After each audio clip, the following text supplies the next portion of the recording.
Hello everyone. Today we shall look into few other list of selection functions. Here I have a list which is starting from 1 to 10. I'll quickly add a step and show you how to remove the matching items from the list. Suppose that I type remove matching items. Okay, list dot remove matching items. I'll give the list 1 as my source where I have provided the list of elements from 1 to 10. In the second list, I have to provide the list of elements where I have to remove the elements. I'll open curly brackets. I'll provide the list 1, comma 2, comma 3. I'll click on this. Here you could see that my elements 1, comma 2, comma 3 are now removed from the list. Okay, similarly, I'll give you another example. Here are few names of countries. I'll add a new step. Okay, I'll show you how to remove the countries. Here I'll type dot remove matching items. Open the parenthesis. I'll provide the list as my source. In the list 2, I'll open the curly brackets and type the countries names. Suppose I want to remove India, comma, China, and Japan. From 9 countries, I am removing these 3 countries. Once I click on this check mark, here you could see that the 3 countries are now removed. This is how we use remove matching items from a list. Let us move on to the other function, which is removing nulls. Suppose that I have few nulls in the list. I have 15 numbers. In between there are few nulls and I want to remove them. I'll add a new step. Click on this new step, add step, and in the place of function I'll write remove nulls.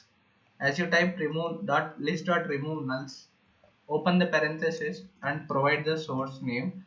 Since source is my previous step where this list is present, I have provided that and click on check mark. Here you could see that now my nulls are removed. Okay, this is how we remove nulls from the list. Similarly, I have these nulls within the list of countries. I have these values in the source step, and then I'll add a step where I want to remove the nulls from this list. Okay, I'll type dot remove nulls.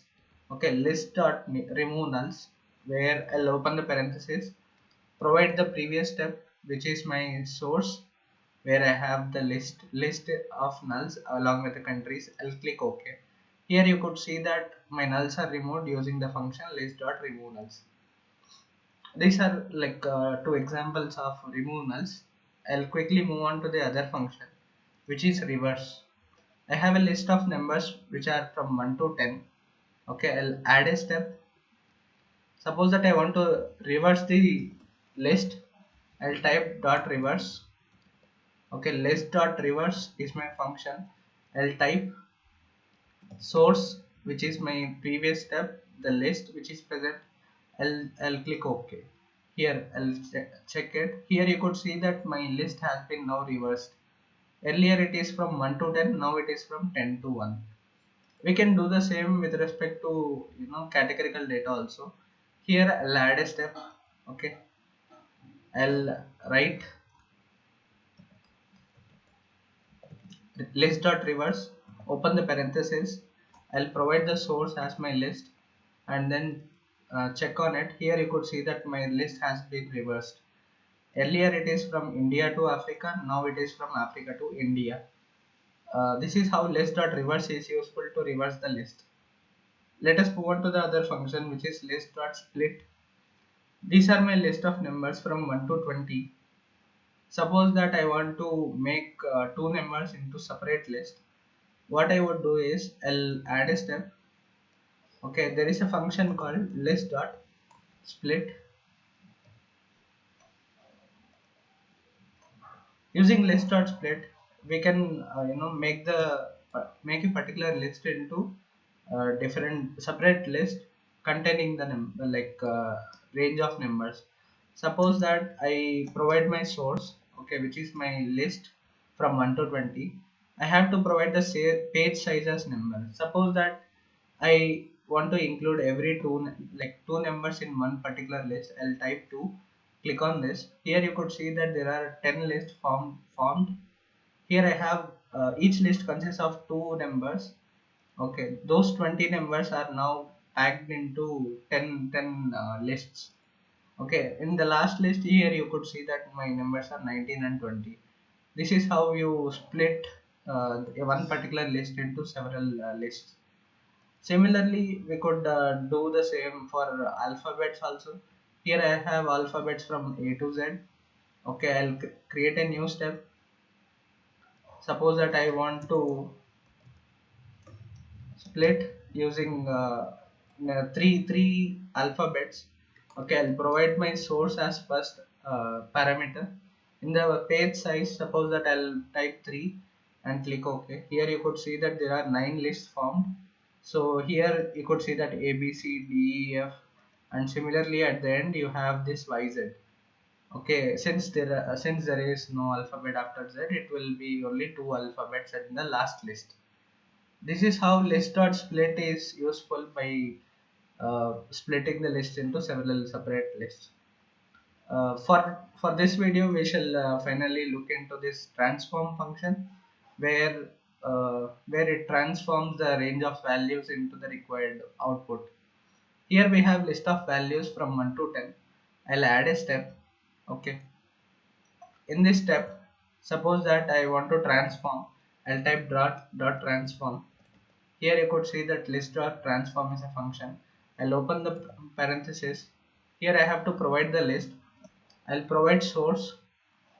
Suppose that in this list I want to multiply each and every number by 5. What I could type is, I'll write each underscore multiplication symbol and type 5. Here by using this each underscore multiplication by 5, it will consider each and every row and multiply the values with 5. Once I click on check mark, here you could see that now the values are transformed and each value is now multiplied by 5. Similarly, I'll show you one more example for list.transform. I have names of few countries. I'll add a step. Here I'll again type the list.transform function. Open the parenthesis. Here I'll provide the source as my list, where I have source in my list. I'll put a comma. Here you could transform it. Suppose that I want to type the upper format. I want to make it into capitals for the rows which are present in the list. I'll type text.upper. This is a function which could help me convert this text into uppercase. So I have provided the list. In the second parameter I am typing the function. I'll just click on OK. Here you could see that as I click on OK, it has immediately changed the values into uppercase. This is how list.transform helps to transform the values of the list. This is all for now. Thank you for watching, and we shall meet in the next video.